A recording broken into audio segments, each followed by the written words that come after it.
नहीं, देखिए back and के ऊपर हरमीत बहुत कुछ हो रहा है और उसमें जो SIFC है, जो एक नया आपने एक प्रोग्राम इनिशिएट किया है, जो ब्रेन चाइल्ड था army chief general Asim Munir का,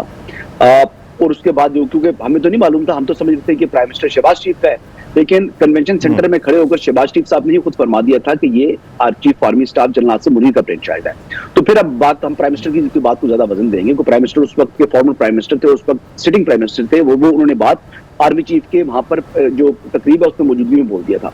तो इससे you are looking around basically annually जो FDI है, फॉरेन डायरेक्ट इन्वेस्टमेंट है, वो अप्रोक्सीमेटली आपको 24 से 35 अरब डॉलर जो है वो सालाना आपको भी आएंगे पहले साल के अंदर। फिर उसके बाद नेक्स्ट ईयर शायद जो है इससे डबल हो जाए। तो ये FDI जब अगर आएगी तो फिर हमें कम से कम एक कुशन मिलेगा को सांस लेने के लिए, लेकिन महंगाई कम नहीं होगी। आपने जब तक ये अपने कर्जे जो है ये अपने पे बैक करने, अभी हम 2 साल में 75 अरब डॉलर पे बैक करना है पाकिस्तान में। तो जब 75 अरब डॉलर आपने पे बैक करना है, तो देखिए वो शब्बर ज़ैदी साहब ने ना चेयरमैन PTI के दौर में एक तकरीर की थी, जिसके बाद उनके ऊपर बड़ा एक बैकलैश आया। तो उन्होंने कहा था हम डिफॉल्ट हो चुके हैं, पाकिस्तान डिफॉल्ट कर चुका है, हम जितना बेहतर इस बात को तस्लीम करते हुए अपने इक़दाम करेंगे उतना ही हमारे लिए बेहतर है। और ये देखें ना कि बिल्ली को देखकर कबूतर अगर आंखें बंद कर ले तो वो बिल्ली से उसकी जान खलासी तो नहीं होगी। जान खलासी तब होगी जब आपकी जो एग्जांपल है ना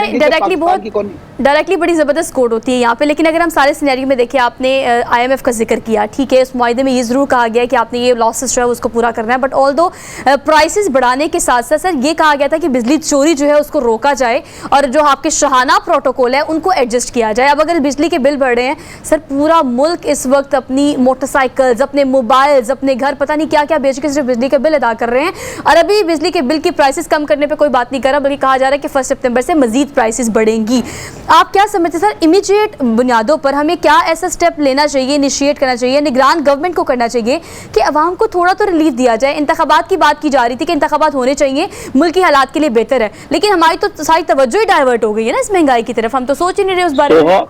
सोहा अभी आप इंतखाबात कराएं, आप इंतखाबात ना कराएं, आप जो केयरटेकर प्राइम मिनिस्टर जो मर्जी करें, ठीक है। प्रॉब्लम इज दिस कि आप जो है कैपेसिटी ट्रैप के अंदर फंस चुके हैं, और आप आज के ये नहीं 5 साल के लिए नहीं, आपके जो एग्रीमेंट हुए वो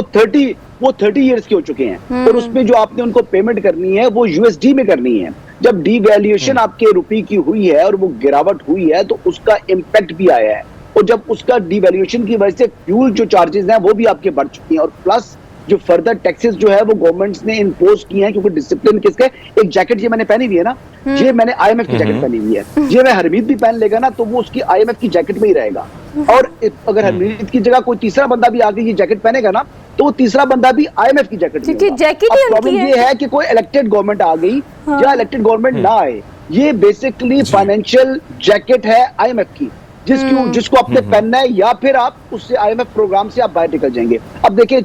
जो चेयरमैन PTI थे उन्होंने क्या था, पाकिस्तान बेल आउट पैकेज में था, IMF के पास गया हुआ था, और पाकिस्तान जो है वो 1-2 अरब डॉलर मांग रहा था। जब उन्होंने देखा कि वोट ऑफ नो कॉन्फिडेंस आने वाला है, मेरी हुकूमत जाने वाली है, कमिटमेंट थी उनकी कि मैं 50 रुपए पेट्रोलियम डेवलपमेंट लेवी को बढ़ाऊंगा। उस टाइम 50 रुपए पर लीटर बढ़ानी थी उन्होंने, जो पेट्रोलियम डेवलपमेंट लेवी थी, PDL को कहते हैं, उन्होंने 30 रुपए पर लीटर कीमत कम कर दी, यानी 80 रुपए पर लीटर उन्होंने सब्सिडी दे दी। क्या चेयरमैन PTI को नहीं मालूम था कि पाकिस्तान एक थर्ड वर्ल्ड कंट्री है? ना हम सऊदी अरब की इकॉनमी थी हमारी, ना हम कतर थे, ना हम कुवैत थे, ना हम कोई दुनिया के अमीर तरीन मुल्क थे, हम एक गरीब मुल्क थे, गरीब आवाम थी, और हमारा किस पर इंहिसार था? जो IMF की जो है वो जो बेल आउट पैकेज था, हम पैसे अगर हम देखें जो आपने जिक्र किया, हसन साहब एक और चीज जो आपने जिक्र किया, जो आपने जिक्र किया आर्मी चीफ साहब के हवाले से, और बहुत सारे इक़दाम जो आप फरमा रहे हैं कि बैकडोर पे हो रहे हैं, सर आपको नहीं लगता कि पॉलिटिकल पार्टियों के साथ, अब पीपल्स पार्टी भी मैदान में आ गई है, NP भी आ गई है, इस तरह 3 जमातें, बड़ी जमातें जो हैं वो डिमांड तो कर रही हैं इलेक्शन के लिए, अगर आप इलेक्शन जो नीयत हमें लग रही है वो लंबा खींचने के हवाले से, और कहा जा रहा है कि भाई हम मुल्क को सेट करेंगे और बहुत सारी चीज़ों का एहतिसाब का जो अमल है वो भी शुरू करेंगे, पीपल्स पार्टी के बहुत सारी लिस्टें तैयार हो चुकी हैं, सर याह्या खान के दौर में भी आपको याद होगा कि बहुत सारी चीजों के हवाले से दावे किए गए थे, लेकिन फिर वही, क्या आप नहीं समझते कि पॉलिटिकल पार्टियों को लेके कोई इकदाम होने चाहिए ताकि कम से कम चीजों को दुरुस्त में लेके जाया जाए? जिस तरीके से चीजें हम देख रहे हैं अब, ये एहतजाज पे एहतजाज का सिलसिला इसके बाद जो शुरू होने वाला, वो भी तो नुकसानदेह है सर। हाँ हरमी साहब, आप सही फरमा रहे हैं, लेकिन आप बात देखें कि जब CCI का इजलास हुआ था तो मुराद अली शाह साहब बतौर CM सिंध वहां पर शरीक हुए थे, और उसके बाद अगर आप देखें तो पीपल्स पार्टी के कमर जमान कायरा और मोहतरमा शारी रहमान साहिबा की भी आपने वो ग्रुप फोटो में देखा होगा CCI के बाद। तो वो जो CCI का इजलास था, तो उसमें जब वोट दिया मुराद अली शाह साहब ने, तो क्या उन्होंने पार्टी पॉलिसी के बरखलाफ दिया था उन्होंने वोट CCI में कि ये आपने जो सेंसेस हैं उनको नोटिफाई करें, और अगर उन्होंने दिया था तो उनको शो कॉज जारी करें। अगर मुराद अली शाह ने पीपल्स पार्टी की पॉलिसी के बरक्स वोट दिया है तो शो कॉज नोटिस जारी करें और उनकी पार्टी रुकनीत खत्म करें, और अगर उन्होंने पार्टी पॉलिसी के मुताबिक उन्होंने वोट दिया है तो फिर अब ये जो टोपी ड्रामा मत करें। बात ये है,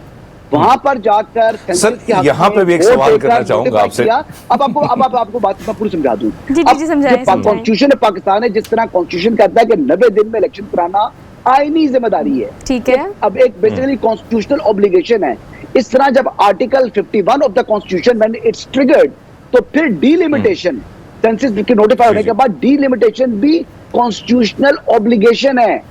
ये मेरे ऊपर नहीं, इलेक्शन कमीशन ऑफ पाकिस्तान के ऊपर कॉन्स्टिट्यूशनल ऑब्लिगेशन है। ये बेसिकली हमारी जो सियासतदान है ना, ये अपनी सियासी गेन के लिए लोगों को भी गुमराह करते हैं कि जब इंतखाबात में जो है वो स्याह बादल मंडलाना शुरू पड़े, इंतखाबात नहीं होंगे, 14 दिसंबर तक आपकी डीलिमिटेशन का जो अमल है वो सर यही सवाल है कि पीपल्स पार्टी अपने मौकिफ से हट क्यों रही है? आपने दुरुस्त फरमाया कि जो मामलात हुए उसमें